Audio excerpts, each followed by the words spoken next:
मैं अपने आप को भाग्यशाली समझता हूं कि भगवान ने मुझे इस काबिल बनाया मैं कुछ कर सकूं। हमारे पिताजी कल कह रहे थे कि तुम्हें घबराहट नहीं होती यार। हमने पूछा क्यों? बोले यार किसी से कुछ कहते नहीं, मांगते किसी से कुछ हो नहीं, निमंत्रण दे के भगाते, पैसा का तुम्हारा पता नहीं, मिला तुम्हें कछु है नहीं, जजमान तुमने हमें बना दिया, फिर पैसा कहां से आ रहा है? कल हमारे पिताजी के वाक्य थे, बोले जमीन ममीन तो नहीं बैठ डाली। हमने कहा तुमने दी ही नहीं, कहां से बेचेंगे? फिर जुगाड़ कहां से हुई? हमने कहा पता नहीं।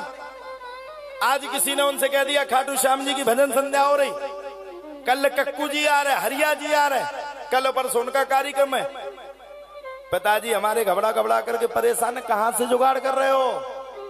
मैं कहा चिंता मत करो, हम तो नौकर हैं, मालिक तो वो बैठा है, कर वो रहा है, माध्यम हमें बना दिया, कृपा उसकी है, करने वाले हम हैं और आनंद हम सब बैठ करके ले रहे हैं। भगवान की कृपा जिस पर हो जाए उसका आनंद हो जाता है। मैं कितना वर्णन करूं, कितना सुनाऊं। मुझ जैसे व्यक्ति ने मोटरसाइकिल की यात्रा करते करते आज इतना बड़ा मुकाम पा लिया। जब शुरुआत में हम धोती पहनते थे तो कई हमारे साथी हमसे हंसते थे। हमारे गांव में हम धुतिया पैर के कड़ जाते हो, हंसन लगाते हो, महाराज जो कौन सी नई प्रपंच लीला मच गई है, सही है कि नहीं?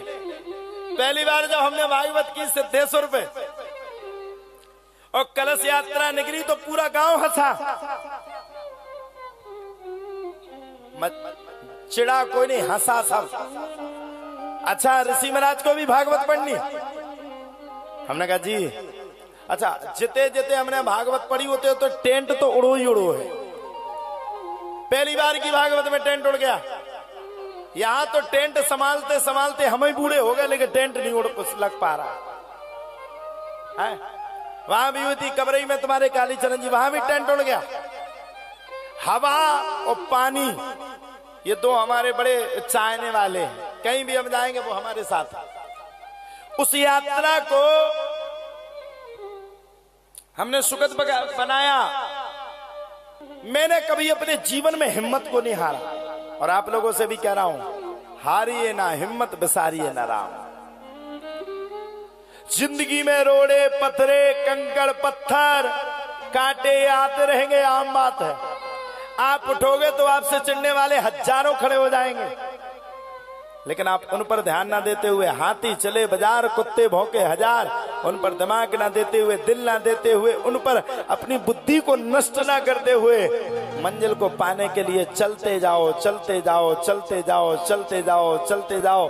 एक समय वो आएगा जो तुम पर भौंकते हैं, वो तुम्हारे चरणों में आकर के नतमस्तक हो जाएंगे,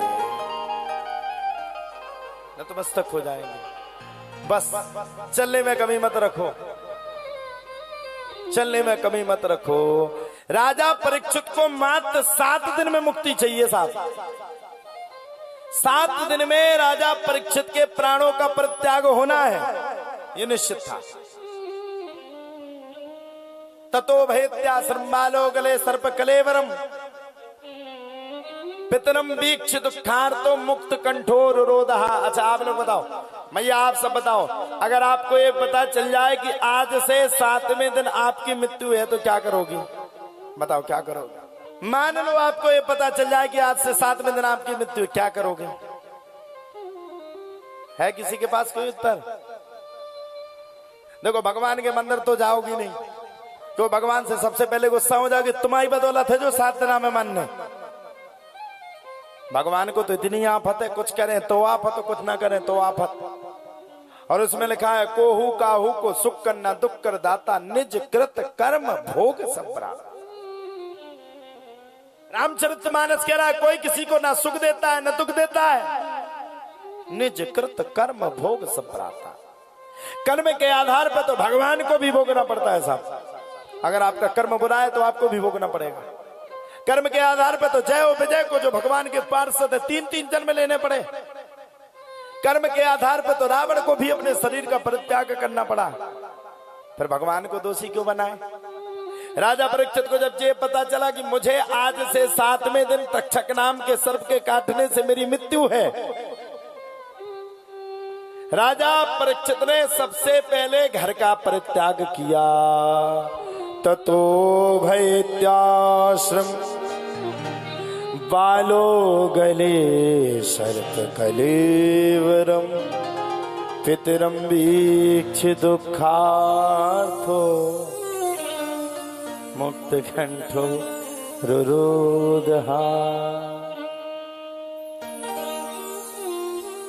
जहां अबा को अबा सेवरो होए उते कितने लोगों में लगाओ। ततो भैत्याश्रम बालो गले सर्प कलेवरम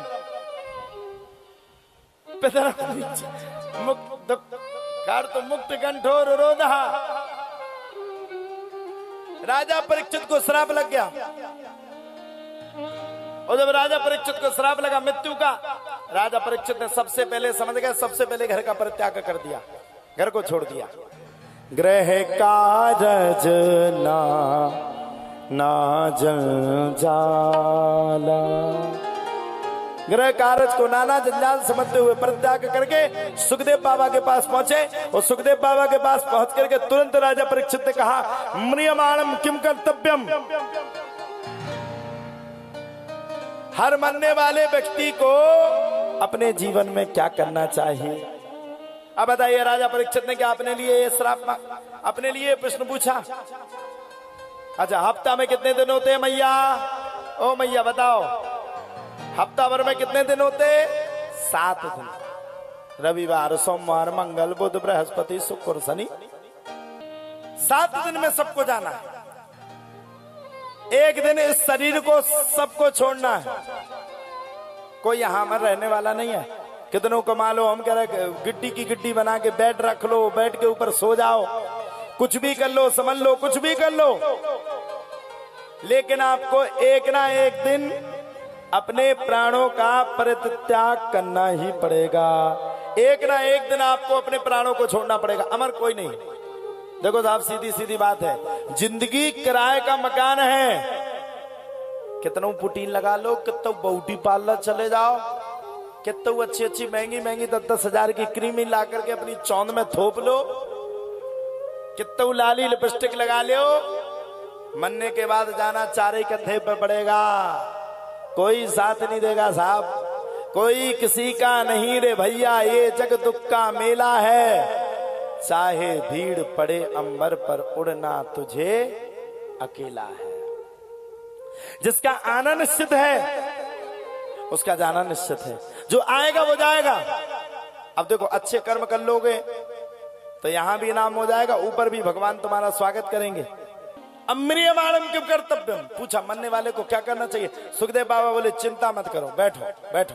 अरे बोले, क्या बात करते हो यार, हम घबरा रहे हैं। हमारे 4 दिन निकल गए, 3 दिन बचे हैं। 3 दिन तक अगर कथा सही से नहीं सुन पाएंगे तो हम तो मर जाएंगे। सुखदेव बाबा ने राजा परीक्षित से कहा, अस प्रभु दीन बंधु हरि कारण रहे दया, तुलसीदास सटते ही भजो छाड़ी कपट जंजाल।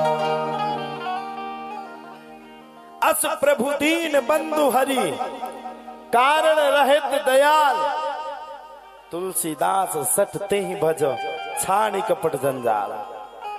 जीवन में 4 योनि आती है, एक बाल अवस्था, एक सुषुप्त अवस्था, एक जवान अवस्था, और चौथापन आता है बुढ़ापे का अवस्था। बुढ़ापे के समय में हमें सबसे ज्यादा भगवान का ध्यान करना चाहिए, भगवान का भजन करना चाहिए। ये है बुढ़ापा। लेकिन जब तक बालापन रहता है खेल में गंवा देते, बालापन गया तो खेल में गंवा देते। जवानी आई सो ब्याह हो गो, बच्चे हो गए सो उनको पढ़ाने लिखने में चले गए। बुढ़ापे के समय में आ गए, जब बुढ़ापे के समय में आए सो ब्याह कर दो, बहू ले आए। अब जब चौथे समय आया, चौथी पीढ़ी आने का समय आया, तब नाती पोता में अपने जीवन को व्याप्त कर देते। बहुएं बुरे बोलती, फिर भी उसी घर में रहना स्वयं को और युग को मानते हम लोग। लेकिन हम कह रहे हैं, चौथी अवस्था में किसी से भी प्रेम मत लड़ाना। चौथी अवस्था में सिर्फ परमात्मा से ही प्रेम लड़ाना, सिर्फ भगवान से प्रेम लड़ाना। कह दिया, वरियाने स्ते प्रश्न कृतो लोक हतो न आत्मविसम्मतः पुरुषाम श्रोतव्य दिशु यहाँ पर बोले बैठ जाओ भैया, चिंता मत करो, बात है तन्ने की तो सुनो। तुम जिस युग में आ गए हो वो है कलयुग, और कलयुग में 7 दिन की जरूरत नहीं है, कलयुग में तो 1 मुहूर्त में भी तुम तर सकते हो। 1 मुहूर्त मतलब 1 मिनट भी भगवान का स्मरण कर लो तर जाओगे।